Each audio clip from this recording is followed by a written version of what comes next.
Welcome to Pir review.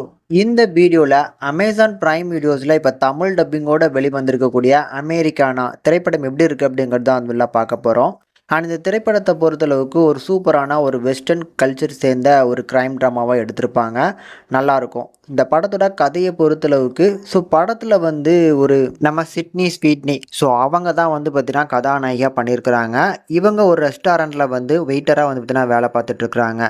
இவங்களோட ரெஸ்டாரண்ட்டில் வந்து ஒரு பெரிய டீலிங் ஒன்று போடுறாங்கங்க. இந்த மாதிரி ஒரு வெஸ்டர்ன் கல்ச்சரை சேர்ந்த ஒரு பாரம்பரியமான ஒரு ஷர்ட் வந்து பார்த்தீங்கன்னா வந்திருக்கு.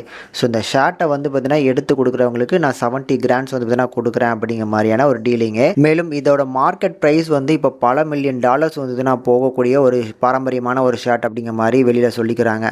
அதனால் இந்த ஷர்ட்டை வந்து பார்த்தீங்கன்னா கொள்ளையடிக்கிறதுக்காக ஒரு சில கும்பலும் நம்ம ஹீரோயினோட டீமும் வந்து பார்த்தீங்கன்னா முயற்சி பண்ணும்போது இங்கே என்னெல்லாம் நடக்குது அப்படிங்கிறத சுற்றி தான் இந்த படத்தோட கதையை எடுத்திருப்பாங்க. அண்ட் எனக்கு இந்த படம் ஓரளவுக்கு நல்லா இருந்துச்சு. இந்த படத்தில் சிட்னி ஸ்வீட்னி அவங்க கொஞ்சம் வந்து பார்த்தீங்கன்னா திக்குவாயாகவே நடிச்சிருப்பாங்க. நல்லா பண்ணியிருந்தாங்க. அண்ட் ஆல்சோ இந்த படத்தோட கதையை வந்து அந்த வெஸ்டர்ன் கல்ச்சர்ஸில் எடுத்தாங்க பார்த்தீங்களா, அது இந்த படத்தோட ஒரு பாசிட்டிவ்னு கூட சொல்லலாம். அதுக்கேற்ற மாதிரியான செட் ஒர்க்கு ஆர்ட் ஒர்க் எல்லாமே நல்லா பண்ணியிருந்தாங்க.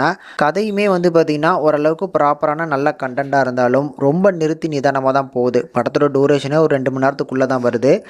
கதைக்குள்ளே வர்றதுக்கும் கொஞ்சம் டைம் எடுத்துப்பாங்க. ஃபஸ்ட் ஹாஃப்லாம் வந்து பார்த்திங்கன்னா கொஞ்சம் இழுத்து அருவ போடுற மாதிரியான ஒரு ஃபீல் தான் கிடச்சிது. கரெக்டாக அந்த ஷேர்ட் டாபிக் வந்ததுக்கப்புறம் தான் வந்து பார்த்திங்கன்னா படம் கொஞ்சம் கொஞ்சமாக பிக்கப் ஆகி செகண்ட் ஹாஃபில் ஓரளவுக்கு நல்லா போகுதுங்க.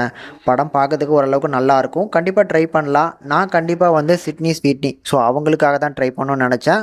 அவங்களோட ஸ்க்ரீன் ப்ரெசன்ஸ் ஓரளவுக்கு நல்லா இருக்குது. கண்டிப்பாக உங்களுக்கு பிடிக்கும் நம்புகிறேன். ட்ரை பண்ணி பாருங்கள்.